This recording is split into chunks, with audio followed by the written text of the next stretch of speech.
Hollywood, California, Monday, July 6th.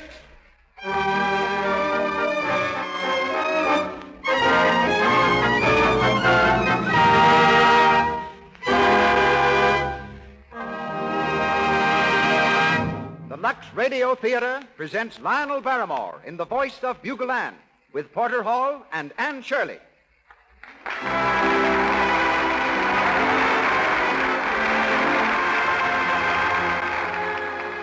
Lux presents Hollywood with Lionel Barrymore, Anne Shirley, Hal Roach, Cecil B. DeMille, Ruth Waterbury, and many others.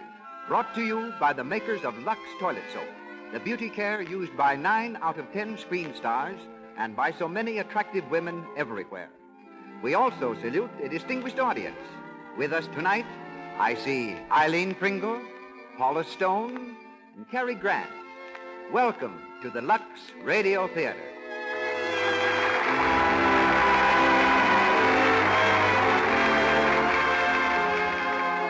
As producer of the Lux Radio Theater, we present one of the most distinguished personages of the entertainment world. Producer of great screen spectacles, creator of stars, his name is known wherever motion pictures are seen. Ladies and gentlemen, Cecil B. DeMille.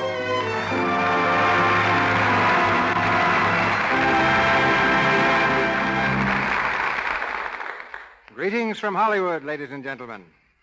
The history of the American theater should be read by gaslight, because it was by gaslight that its most colorful chapters were written. A popular song of the day was Two Little Girls in Blue. Horse cars were running on Broadway. Sherry's was the place to eat after the theater. Hansom cabs scurried through Central Park. The fashionable figure was the hourglass silhouette. And Maurice Barrymore, the most popular matinee idol of his day, was making the gay 90s gayer. Among his contributions to the general uproar were 3 children, Lionel, Ethel, and John. All 3 turned out to be handsome and extremely versatile artists. But it seems that in everything I've done, Lionel has preceded me. We were the thoroughly unknown sons of famous parents. But when I went on the stage, Lionel was already there. When I started making pictures in 1913, he had been in the movies 4 years. When the screen switched from talkies, he directed the first all-color talking and singing film, The Rogue Song, starring Lawrence Tibbett. And when I came on the air, he was already so well identified with radio that people were calling him Mike. But at last I have Lionel exactly where I want him, in a DeMille production. The production is The Voice of Bugle Ann by MacKinlay Kantor. And here is our star, Lionel Barrymore.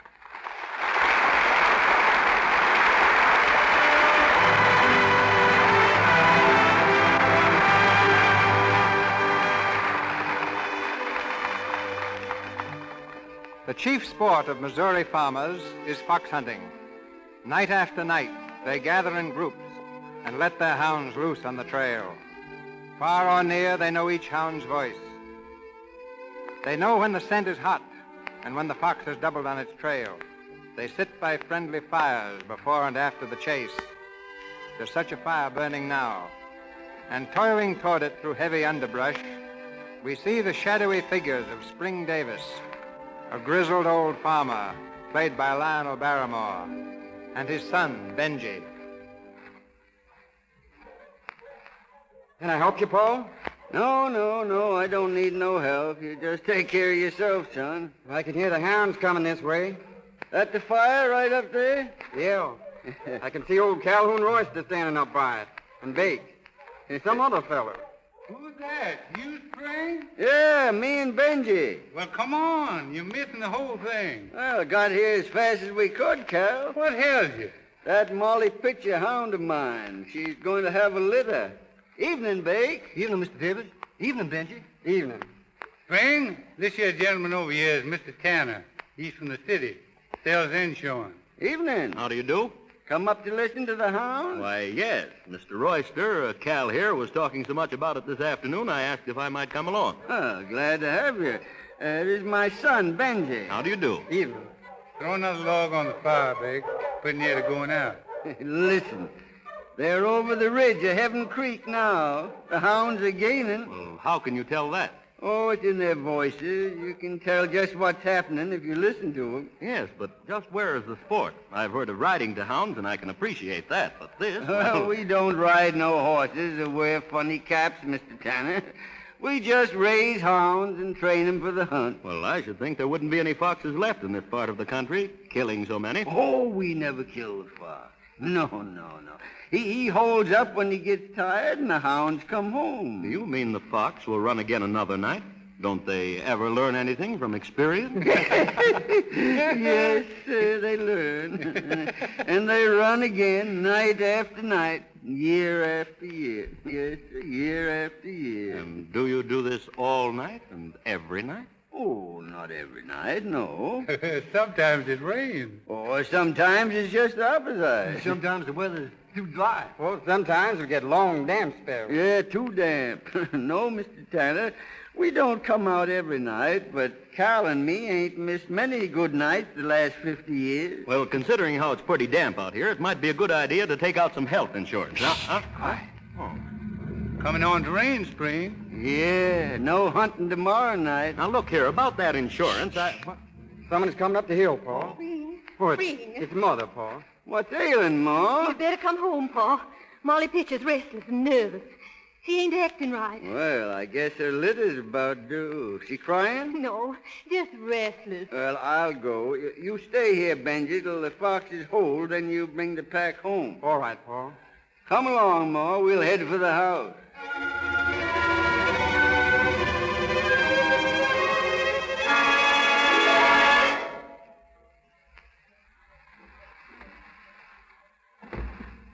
Well, Pa, I guess it ain't no use. is she stayed? Yeah. Molly was, well, she was always a timid little thing, and the lightning and thunder and being a mother was just too much. I guess so, Spring. Too bad. Yeah, too bad. How's the litter? Well, here they are, 5 of them. Let me see. Cute, ain't they? Yeah. But they demand a pretty big price sometimes for coming into this here world. Which ain't saying nothing about the trouble of raising them on a bottle. Well, it ain't as though I hadn't done it before. Look at that mare. She's a mouse run, Spring. No strength at all. Best let her die, I'm thinking. Oh, no, Ma, I wouldn't do that. After all, Molly sort of give her life for this one, the last of the litter. Not much to look at. No, she ain't. But that white blaze on her forehead there, that's kind of pretty, don't you think? You see the way it comes around her ear there? All right, now you'll be getting something to eat in a minute or two. You know, Ma, I kind of took to this one. I think I'll name her Ann, after a great-great-grandmother, Lady Ann. Oh, that was a beautiful voice, Ma. You remember Lady Ann? But maybe this one will have a beautiful voice, too.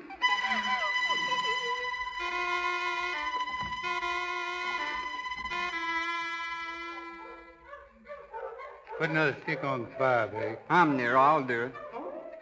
There she is. Listen, Carol. There never has been a sound like that in Heaven Creek County till that little pup come along. Well, it's the strangest sound I ever heard. Yeah, well, that's why I asked you to come here tonight, Mr. Tanner. This is the first hunt. You were here the night she was born. That makes me kind of feel like her uncle. Yes, sir. Just about a year ago it was. I called her Lady Ann then. Lady Ann, that is, till I heard her voice, the sweetest voice in the world. Clear and soft like a bugle. And you renamed her. Yeah, she's Bugle Ann now. Bugle Ann. There she is again, Paul. Heading the pack. There never has been a tune like that in any throat in Missouri. And there won't be any more like her when she's gone. Spring, you're just plumb foolish over that animal. Well, why wouldn't it be? I waited a long time to have a hound like that. Yes, sir. Well, I should think it'd be worth it. Well, you see, sir, it's a matter of breeding good hounds and understanding them and kind of, well, being fond of them. Yeah, their turn. Yeah. Swinging up past old Camden place. Yeah, I heard someone's moved into the old house. I ain't heard. No, I have, and I've been meaning to speak about it. Yeah, Bake? It's some of the Camdens that's moving in up there. They're coming back home. The Camdens was great hound people in their day. That's 20, 30 years ago. Yeah, but this is the son-in-law of the old Camdens, and his name's Terry. And he aims to raise sheep. Sheep? Well, that means a fence. Sarah Lance's pa was at the lumber yard, and this fella Terry was there. He was ordering posts and wire.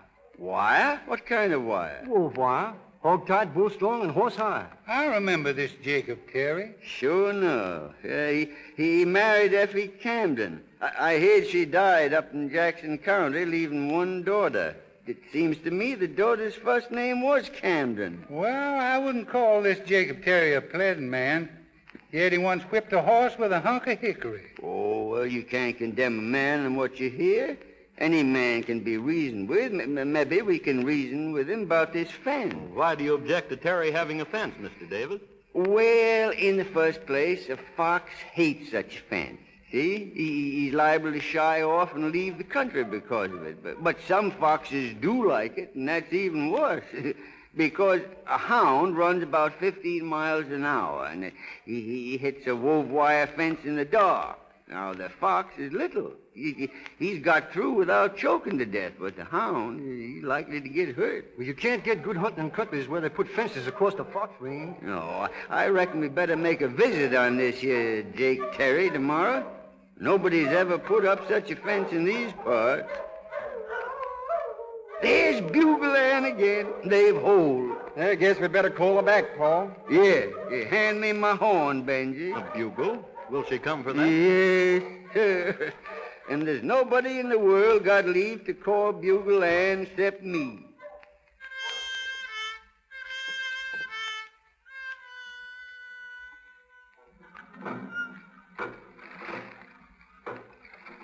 Camden, where are you? Here, Father, getting some water at the pump. Well, hurry up about it. There's a lot of work to be done around the house this morning, Yes, Father. and I want you to help me with that fence. Father, I was going to speak to you about that. Must you put up a fence? Why shouldn't I? Well, the people around here do a lot of hunting. I know it. I heard them all last night. There'll be no hounds running over my property. We're going to raise sheep. I love the sound of hounds. It's really beautiful. Rubbish. I can't stand the sound of them, the sight of them, or the fools that make a fuss over them. Oh, but it's just a game, Father. Why, I've often heard Mother tell how they used to sit around the bonfire at night, right out there on the ridge. It's in your blood, too, I guess. Your mother was more interested in dogs than she was in me. You're her daughter, all right. Please, Father, let's not quarrel. Oh, get on with your work. I've got better things to do than argue with you.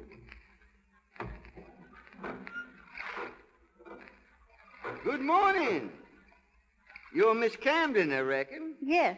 Well, I'm Springfield Davis. This is my son, Benji, and this is Cal and Bake Royster. How do you do? We are neighbors, Miss Camden. We'd like a word with your father. Well, what is it about? Well, it's just that we wanted to discuss a little matter with him.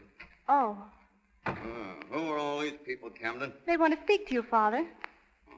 What do you want? Mr. Terry, we heard you was going to put up a wove wire fence around your land. Well? Well, a hound can't get through that kind of a fence, Mr. Terry. It's sure to get hurt. If they get hurt, it'll be their own fault. I'm going to build a fence, hog-tight, bull-strong, and horse-high, to keep hounds out. Father, please. Be quiet. Now, nobody has ever put up such a fence in these parts. Well, mine will be the first, then. And if any hounds do happen to get through, I'll shoot them down. Well, now, I reckon nobody who was married to a Camden had hurt a hound. I'll do what I like. It's my property. Father, don't. I told you to keep quiet. Now, you pick up that bucket and take it into the house.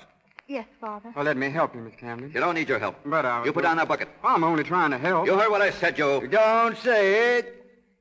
Put it down, Benji. We're going now. Yeah. The sooner you get out, the better. And there's something else you better understand before you clear off. A hound ain't the only thing that's going to get hurt if it comes sneaking around my property. There ain't nobody going to get hurt, Mr. Terry, unless you say so.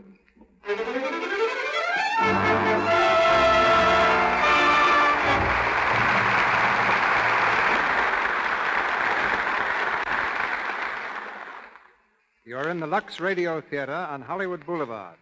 Our play, The Voice of Bugle Ann. Our star, Lionel Barrymore. We shall resume the play in just a moment.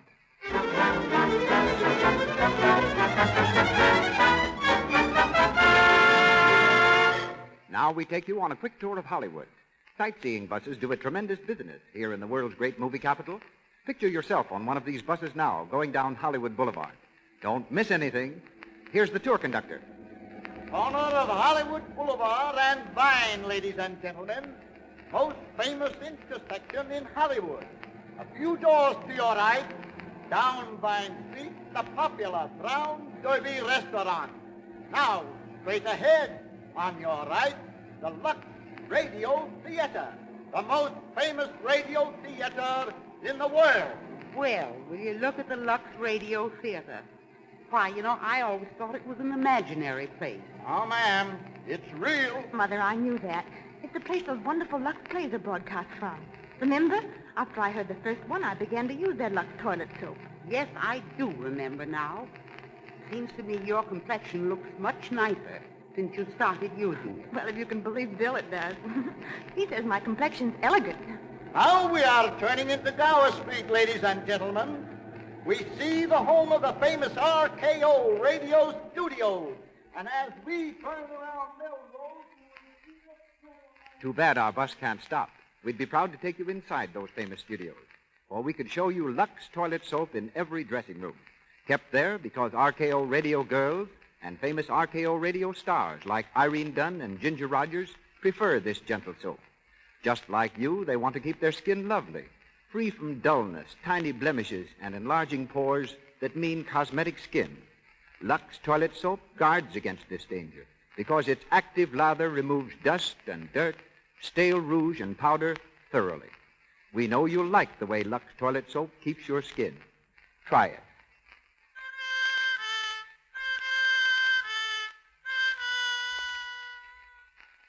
Now we return you to Cecil B. DeMille. We continue with the Voice of Bugle Ann, starring Lionel Barrymore.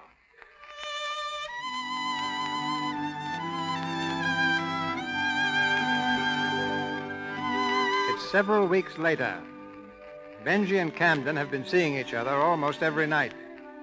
They stand together now by the rail of a rustic bridge, gazing into the stream below.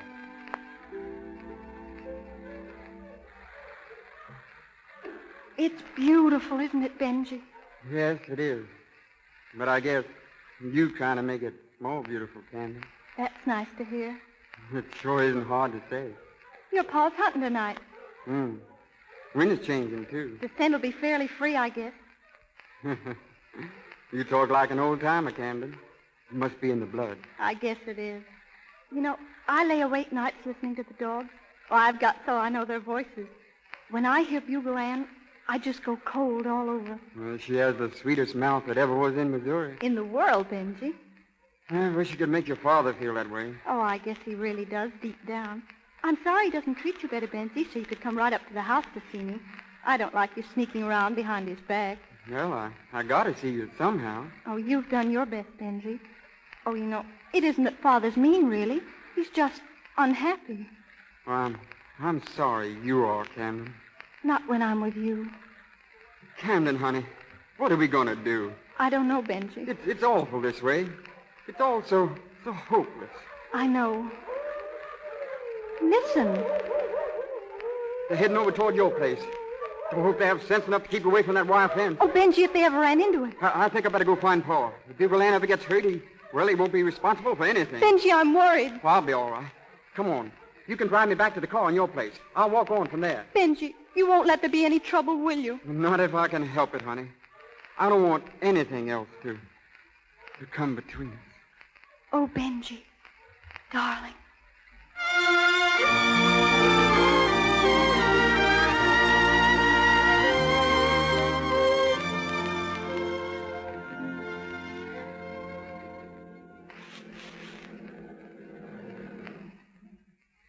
Thanks, Camden. I'll see you tomorrow. Wait, Benji. Well, what is it? Look over there by the fence, those men.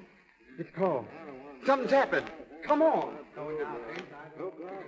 I'm telling you once and for all, Spring Davis, get out of my pasture and get out now.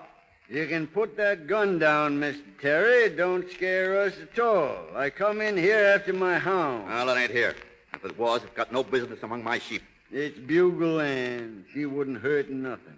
But she's so small she could come through your fence when a fox brings her here. Yeah?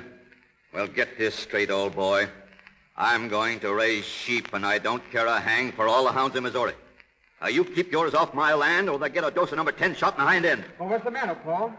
Something's happened to Bugle Ann. I can't find her. You can get out of here, too, Bengy Davis.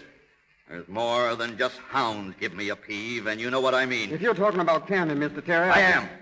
And if you know what's good for you, you'll stay away from her. Listen! Listen to that. It's Bugle Ann. Yeah. Mr. Terry, I'm glad for both of us that Bugle Ann's out there running safe and sound. It's a good thing for you she's out there and not in here.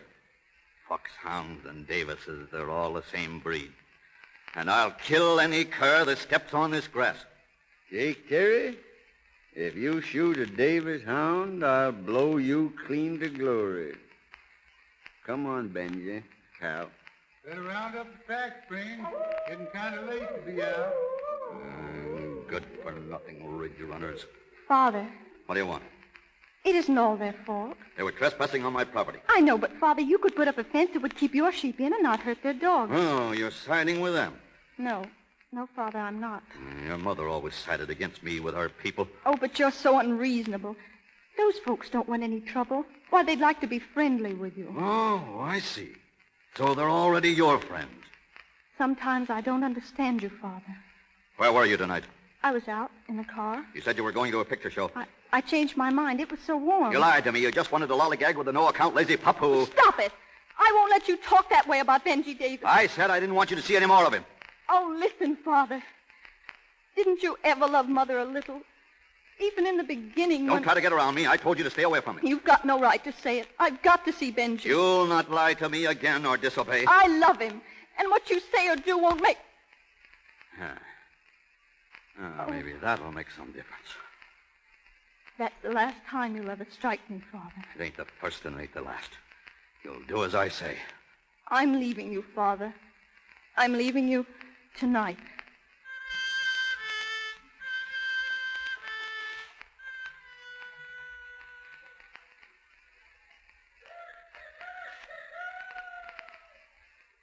Where are you going, Paul? To call on Jake Terry. With that gun. Ain't going to take a gun, Spring. Bugle Ann can't be dead. You hear it yourself up by Terry's pasture. That was earlier, Ma. I called her all last night, but she didn't come to me. You think Terry shot her? I ain't sure, Ma, but me and Cal and Benji is going up that way this morning to look for her, and if she's there... Oh, Spring, I wish you wouldn't. Oh, you just leave this to me. I know what I'm doing.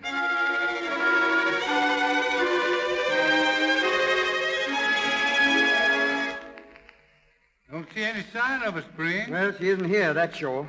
Paul, come on, let's go home. She ain't here, but she might be buried here. Why, what do you mean, Paul? You remember, Cal, how Bugle Ann caught her foot in that rat trap before she was weaned? Sure. Everybody knows that. But one gone toe never bothered her. Her track was always plain, Cal. I've been looking for her track up here, and there it is. Oh. Right there in the mud. You see it, Cal? Plain as daylight. Uh-huh. I reckon it'd stand in court just like fingerprints and such. She passed here on her way home, and Jake Terry shot her. Wait, Paul. Get out of my way, son. Come back here, Paul. I want to see Jake Terry. Wait, you don't know what you're doing. Let me go. He killed Bugle Ann. But you can't act hasty, Paul. Hasty? If I'm looking for rats in my granary, I don't sit down and wait for 'em. Give me that gun, Spring. Let go. You never bred Bugle Ann, did you? He was mine. There's Terry on the porch. He's got a gun, too, Spring. I told you to stay off my place, Spring Davis. What did you do with it, Terry? What did you do with Bugle Ann? Get out of here, you old devil. You better answer me. I never killed your dirty hound, but I'll put some slugs into you if you don't get out of here. Look out, Paul. Oh, you hit it. I reckon I did.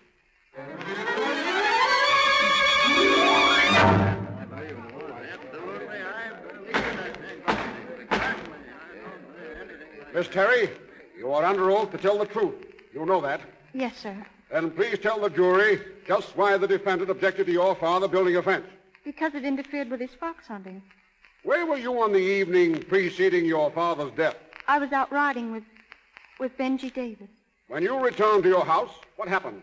We saw men by the side of the house. Spring Davis and Calhoun Royster. Yes. And Spring Davis quarreled with your father, didn't he? Miss Terry? Yes. And after they left? I tried to speak to Father. We had an argument. And then? He slapped me. Struck you? Just once, not very hard. What was the argument about, Miss Terry? About Bengy. He objected to your going out with him.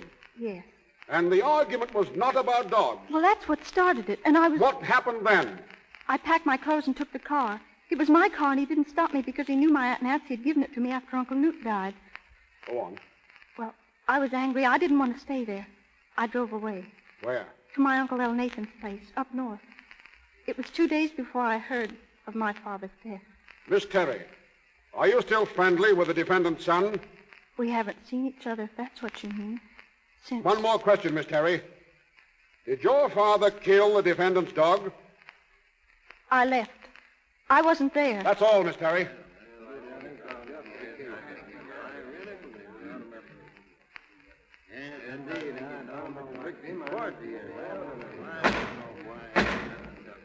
Now, Mr. Davis, tell me this. You never found the body of the dog, did you?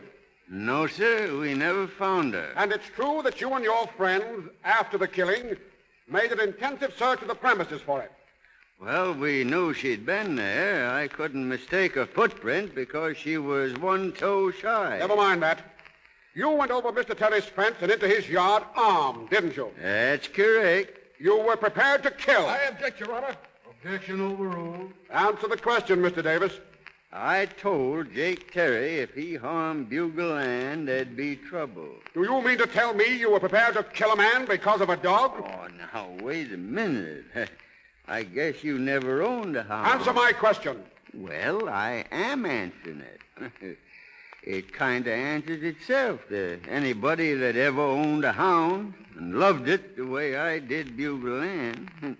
It wasn't because Bugle Ann had the sweetest mouth in the world, and it wasn't because I raised her from a pup and bred her to the horn. If she didn't have no more voice than a frog, I'd have felt the same way about her or any other hound of mine. Jake, you may remember what Senator Vest said about a dog. I reckon you do. He was a lawyer, and he said what he had to say in court, the same as I'm talking. He could talk a whole lot better than I can.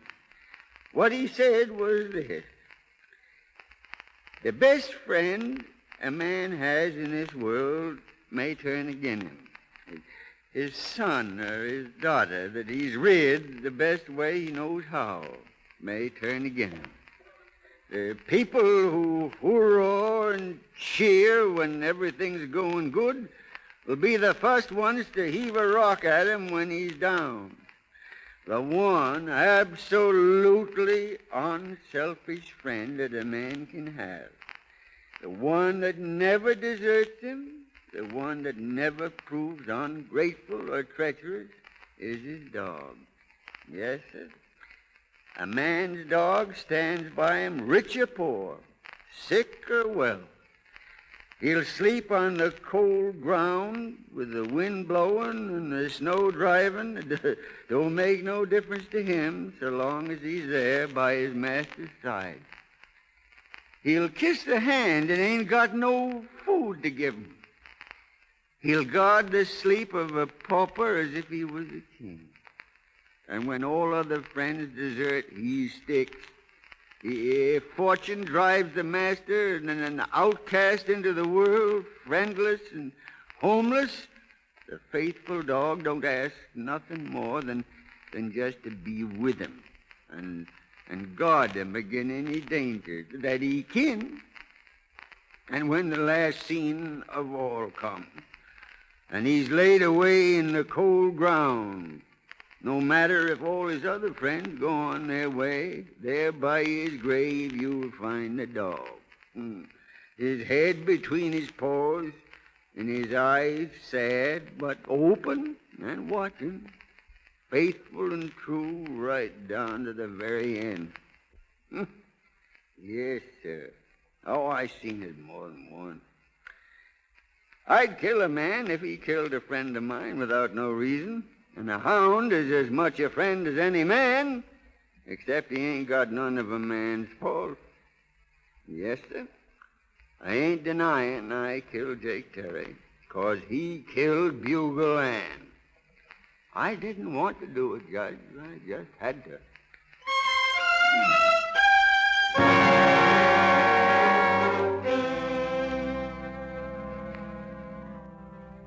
Has the jury considered its verdict? We have. We find the defendant guilty of murder.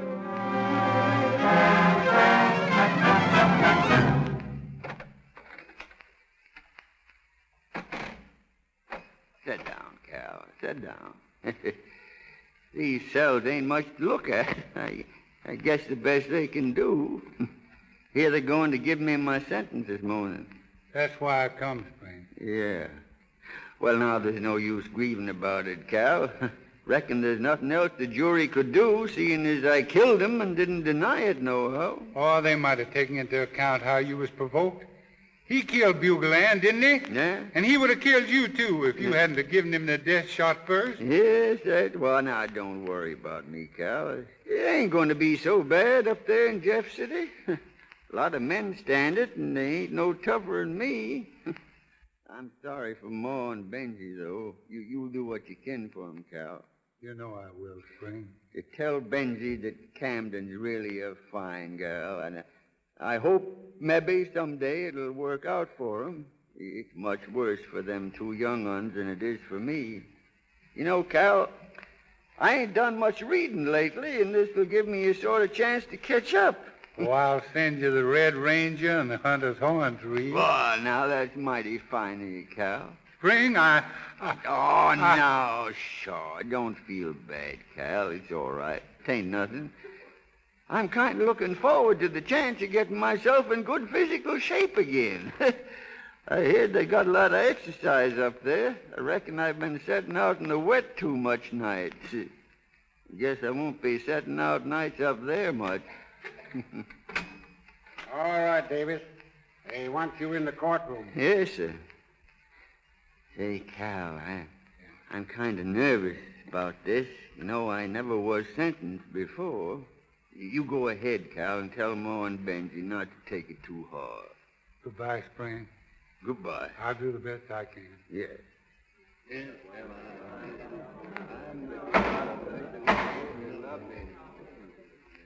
Spring Davis?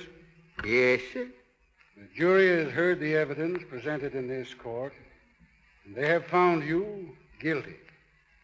The court hereby sentences you to the state prison for a period of 20 years for the crime of which you've just been convicted. Spring. No. It's all right, Ma. Don't carry on now. But 20 years. It ain't right, No, Spring. no, Ma. No. I'm awful sorry to bring this trouble on you, Ma. I'm awful sorry, Ma.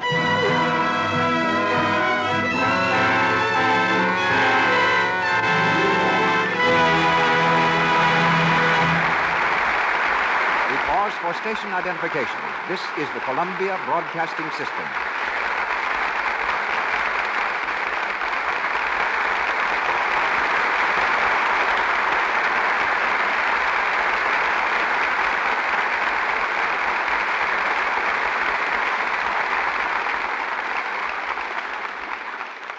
This is Cecil B. DeMille speaking to you from the Lux Radio Theater in Hollywood. Lionel Barrymore and Anne Shirley return shortly for the third act of The Voice of Bugle Ann. Line for line, more news is printed about Hollywood than any other community in the world. Affairs of state are taken off the front page to make way for Shirley Temple's newest tooth or Greta Garbo's search for solitude. And magazines make public the private lives of our stars.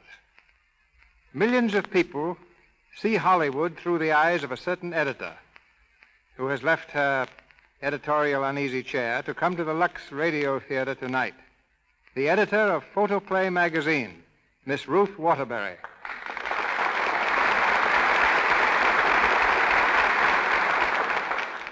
Thank you, Mr. DeMille. You know, when an editor interviews a director, that's not news. But when a director interviews an editor... That's a radio program. Miss Waterbury, I have a protest to file on behalf of the gentlemen of the screen. Why aren't more pictures of male stars used on magazine covers? The answer's simple. When we have a beautiful girl on the outside of our magazine, many people buy it just for the picture. But when we have a man's picture on the cover, no soap. Don't say no soap. This is the Lux Radio Theater. What I mean is, we have to have women's pictures because the majority of our readers are women. Then why not men's pictures? Aren't most women Gable Gapers and Coleman Cravers? We've had men on covers and eaten magazines for months thereafter. Women, by all newsstand records, are primarily interested in women. They want to know new ways to fix their hair, whether thin or heavy eyebrows are in fashion, how to keep their figures, and their complexions lovely. I fancy, for instance, that a great many women use Lux toilet soap because they know screen stars use it. Well, that's no secret here. If an actress singles out a product for her personal use, you may be sure it's the best. Yes, when the stars take the cake, I mean when the stars take the cake... Miss Waterbury, just one. What you're trying to say is, when the stars take the cake, Lux is the cake they take.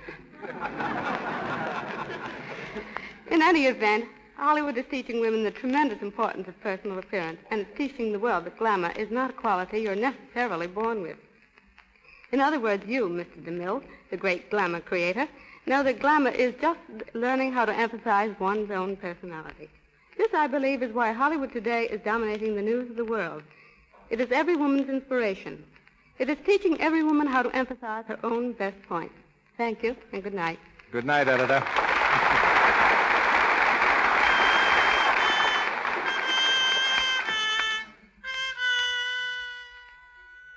And now for the last act of our play, The Voice of Bugle Ann, starring Lionel Barrymore with Anne Shirley. Almost a year has gone by since Bengy Davis was condemned to prison. It's late evening, and in the kitchen of the old farmhouse, Bengy and Mrs. Davis are sitting tensely in their chairs. They seem to be waiting for something, half expectant, half frightened. Mrs. Davis breaks a long silence. Bengy. Yes? Are you going out searching again tonight? We've searched and searched. Almost every night for 2 weeks. She's never answered the phone. I heard her, and you heard her. Bake heard her, so'd his paw. 'Twan't no mistake. Bugle Ann was bugling that night. She couldn't have been more. Bugle Ann's dead. Terry killed her almost a year ago. I never said she wasn't dead, Bengy. But we heard her just the same. Oh, it's unnatural to believe in ghosts. She was leading a pack. I'd have knowed her voice, Bengy. And if she'd been alive, she'd have come when you called her. I guess the pack that she's been leading could go through a hog-tight fence like so much dishwater. Because there ain't no fences where they've been. No more. I guess the great hounds have got a place of their own to go to after they run the last race here. Bengy, I've been meaning to ask you. Didn't Camden ever write you nor nothing since the trial? Huh? Oh, no, she never did, Ma. I ain't never heard a word. You know where she is, don't you? Up with Uncle. No, I know, but... Oh, what's the use? There can't ever be nothing between Camden and me. Not now. If she loves you, Bengy. How can she? My father killed her father. There's a murder between us. Bengy. Oh, I'm not saying Thor wasn't right. I'll do the same thing in his place. But that doesn't change things. Nothing can change things. Bengy. Shh. There it is again. She's back, Bengy. She's come back. Don't say that, Ma. Ma, it isn't possible. Possible or not, Bengy, that's the voice of Bugle Ann.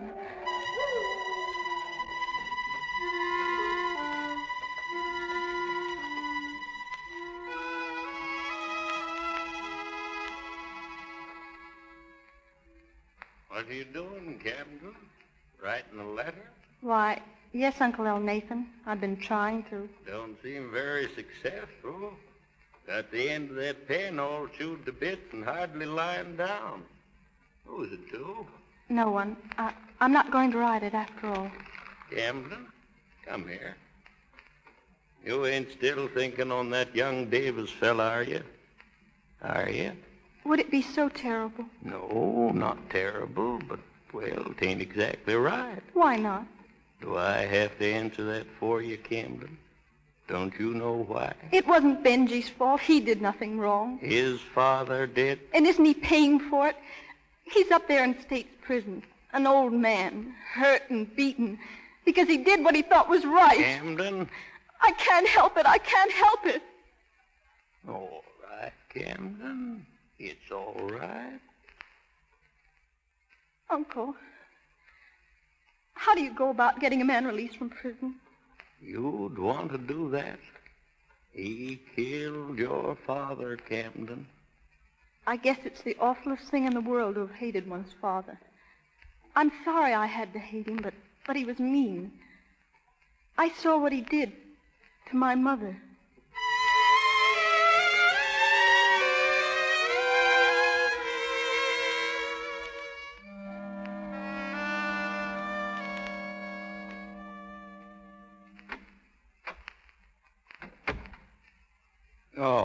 Come in, Davis. Thank you, sir. Thank you. They tell me you want to see me, Warden. Yes, I suppose you're wondering what it's all about.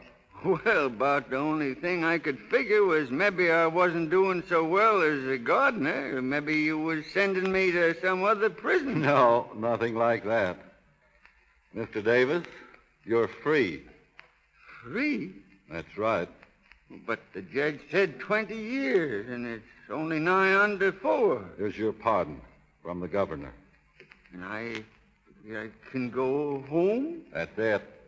But this got me kind of stamped. The governor don't know me, and I never had the honor of meeting him. Well, perhaps you've got some influential friends. No, I guess not. At leastwise, not that I can remember being on speaking terms with.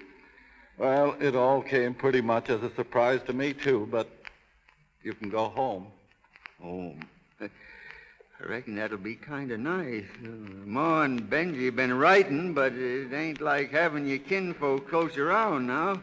Is it, Mr. Hanrahan? All right. I'll telegraph your wife you're coming. Thank you, sir. Thank you. Goodbye, and good luck, Mr. Davis. Thank you, Warden. Thank you.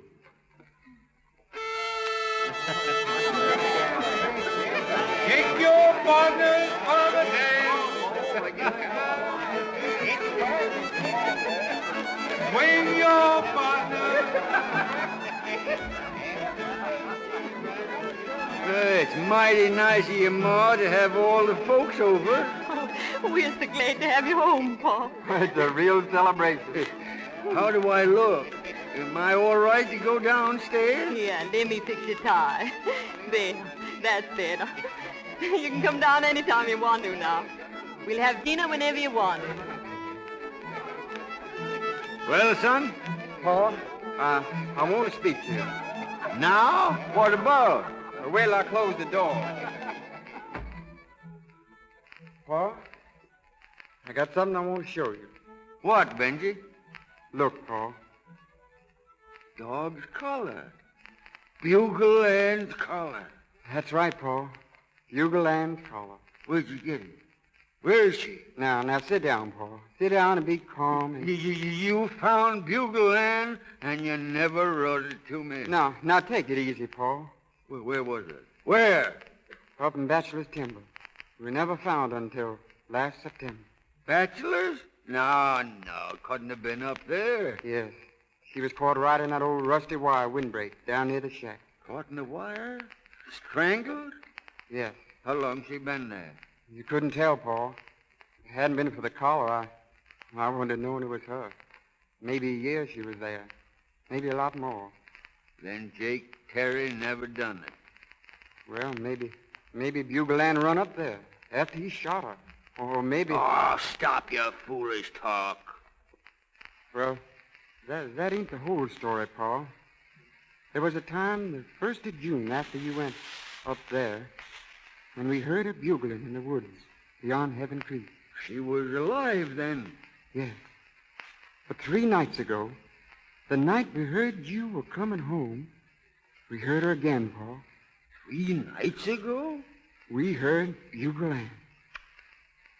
There was a time when I'd laughed my head off at that, but I've had plenty of time to think these last 4 years. There was funny things in the Civil War, boy, my father told me about, and there's been funny things other times. Now, I don't say you heard Bugle Ann the other night, but you did hear something. Mighty often I thought I heard her clear off in Jeff City. 3 nights ago you heard her. Yes. Not since. Well, there's been rain. Well, there ain't no rain tonight. Oh. We listen tonight, Benji. You and me and Cal and Bake, like we used to. I'll have my horn along, and if I hear her voice... Oh, listen. If I hear her voice, I'll call her home.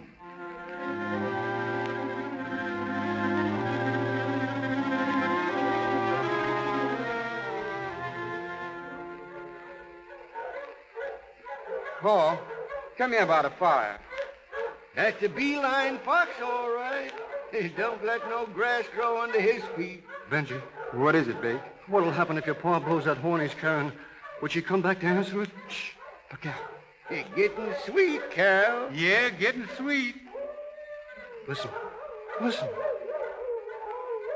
It's Bugle Ann. It can't be. It can't. It's Bugle Ann. Paul, listen. It's a hound, an ordinary hound. It belongs to... I reckon it's an Armstrong. No Armstrong ever had that kind of music in him.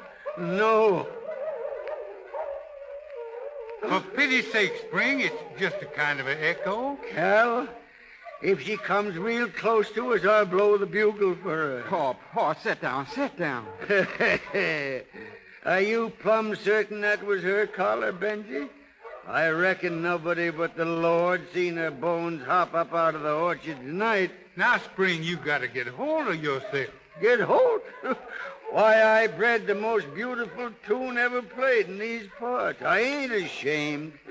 Maybe you laughed when you seen me bring this bugle, but I reckoned it'd come in handy. Bugle Ann'll come home, Cal, when she hears this. She'll... What's that? It's someone else. Someone else is blowing her in. I never done it.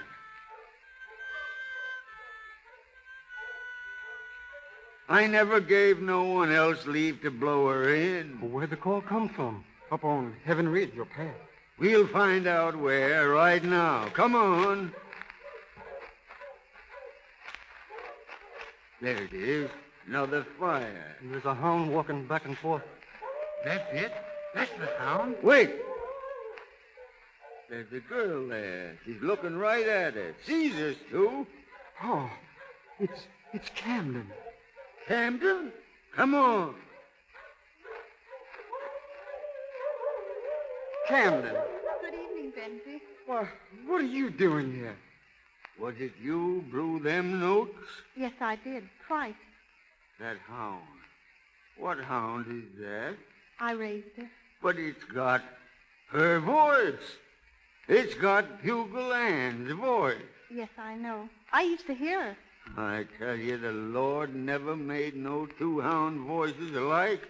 Same kind of mouth and all, he never did. What is it all about, Camden? This hound, she was hers, Benji. She's Bugle Ann's puppy. There were 4 more, but only this little one had the real bugle mouth. Bugle Ann? She never had no pup. Mr. Davis, my father never killed Bugle Ann. Ah, we know that. The boys found a skeleton over there by Bachelor's, and they heard her voice in the woods. But I still say she never had no puppies. That night, I drove out of the yard just like I told in court. Bugle Ann was coming past the gate. I couldn't see her in time. I couldn't. It was an awful sharp turn, and I ran over her. I got out and picked her up. She wasn't dead, and she didn't seem to blame me. I was afraid there'd be trouble over her being hurt. Well, where did this dog get her voice? I took her up to Uncle Al Nathan's in Jackson County. After we heard what had happened, I didn't dare tell the truth. It would have been worse for you if the jury knew that Bugle Ann wasn't really dead at all. Go on. Please, Camden. I nursed Bugle Ann back to health. There were 5 pups, but, this one was like her. What happened to Bugle Ann? She waited till they were weaned. Then she left one night. There was a moon. She wasn't strong enough to run, but she did go away. We traced her 15 miles next day, then lost her for good. Likely she was heading for home when she struck a fox and you folks heard her. We never knew she was dead for sure, but we always thought she'd been killed trying to get back home. Benji says he heard her bugling 3 nights back. That was the dog here. I came out thinking you might be in the timber. You knew they let me out of prison? Why, yes. How'd you know? Well, I just knew, that's all. You ain't got prophecy nor second sight? Say, maybe you're on speaking terms with the governor. No, I wouldn't call it that. But you had something to do with his pardon? Why, plain as you know. Speak up, child. All my folks weren't Terrys.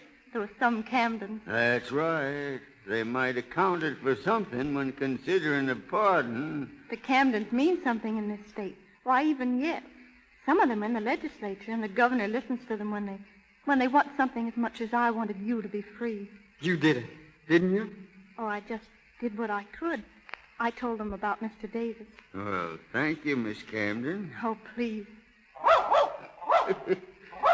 Hey, this little hound here. Hey, she's kind of taken to me, I think. Look at her, sniffing around. Well, I reckon you 2 youngsters got things to talk over. Oh, I have. Camden. Not now. But it's going to be all right, isn't it? If you want Benji. Sure he does. He's been mooning around ever since you left, his mother tells me. Well... Wait, Mr. Davis. I brought the dog for you. I'd like you to have her. For me? Well, that's mighty nice of you. I trained it at the horn, just the same as Bugle Ann. Well, what you call her? Little lady. Little lady, huh? Well, you've got quite a mouth, little lady. And spotted just the same as your ma. She's got the same voice. Yeah. And it's going to sound mighty pretty.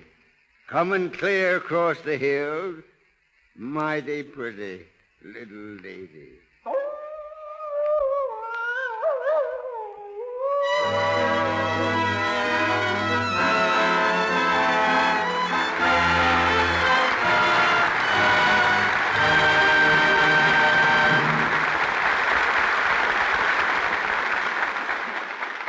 Our play, The Voice of Bugle Ann, with Lionel Barrymore as Spring Davis, is ended. But in a moment, you'll hear him again as Lionel Barrymore. When I came to Hollywood in 1913, the first man who asked me for a job was a cowboy extra. I still have the notebook in which I wrote his name, Hal Roach. Beside it is the salary he asked for, $5 a day. And beside that, my notation, too much. I hired others for $3 a day, and thereby did Hal Roach a favor.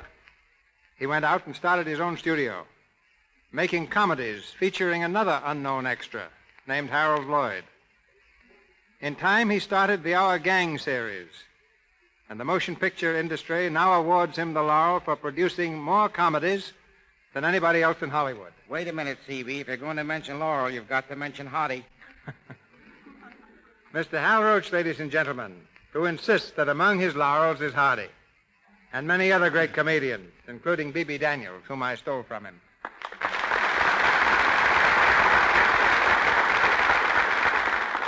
GCB, I'm as nervous tonight as that cowboy who asked you for a job. Why nervous? You've graduated from cowboy to polo player. Don't blame that on me. It's my horse's fault. Can I help it if he was ambitious? He was more ambitious than some of the horses that run at your Santa Anita racetrack. You've picked many winners for films. You've developed the most famous group of youngsters in the world, our gang. But your greatest achievement was changing the custard pie from a harmless dessert to a deadly weapon.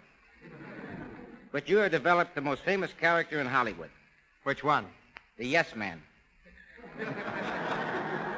Never heard of him. Yes, Mr. DeMille. Where do you get your child actors? Well, I went through raising those kids. At first, I couldn't get actors for our gang. People didn't want their children in films, and the slogan in Hollywood was, "Mothers, hide your children. Here comes Hal Roach." But now, after 17 years, the situation's reversed, and the slogan in the studio is, "Hide Hal Roach. Here come the mothers." Now, you created a lot of laughter in those years, and millions of people have relived their childhood seeing those comedies on the screen. You're more than a great showman, Hal. You make people laugh and forget their troubles. I can say the same thing for you, C.B. Barnum had the greatest show on earth, but you've got the greatest show on the air. I'll be listening every Monday night. But before leaving, I'd like to answer a question asked by countless of fans. Who is going to play opposite Patsy Kelly since the untimely passing of that great comedian, Thelma Todd? I think her successor is one Thelma would have chosen herself, Lita Roberti. So long. So long, cowboy. Few people know that besides his achievements on the stage, screen, and radio, the star of tonight's production is an etcher, pianist, and composer of distinct ability. Hollywood's most civilized actor, Lionel Barrymore.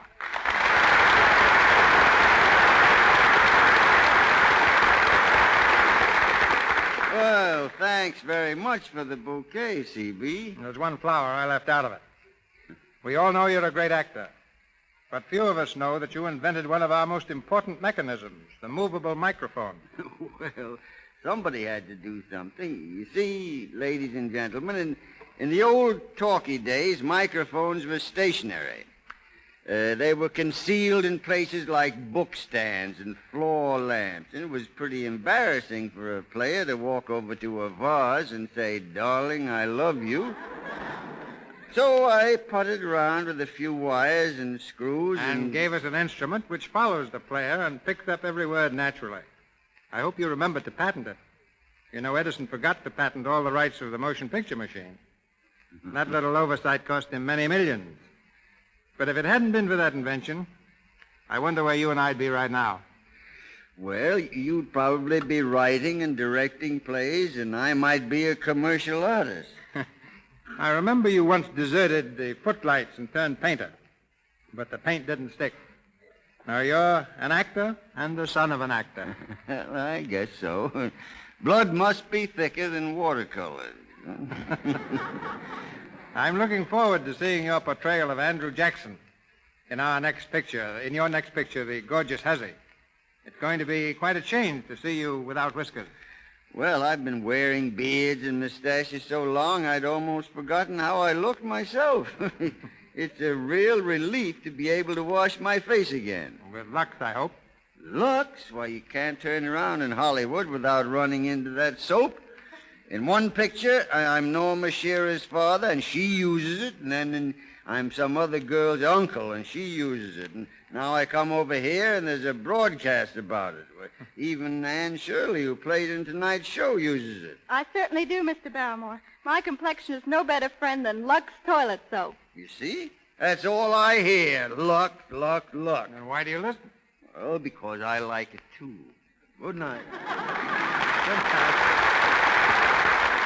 Good night, Mr. Barrymore and Miss Shirley, and many thanks. Mr. Barrymore appeared through courtesy of Metro-Goldwyn-Mayer, Anne Shirley, RKO, Louis Silvers, 20th Century Fox, and Cecil B. DeMille and Porter Hall, Paramount. And here is Mr. DeMille with word of next week's play. Next Monday night, the Lux Radio Theater stars Marion Davies and Joel McCrae in the story of a tempestuous waif, The Brat. It's an exceptional entertainment we've chosen for you, with one of Hollywood's brightest stars in one of Broadway's most brilliant successes. This is the Columbia Broadcasting System.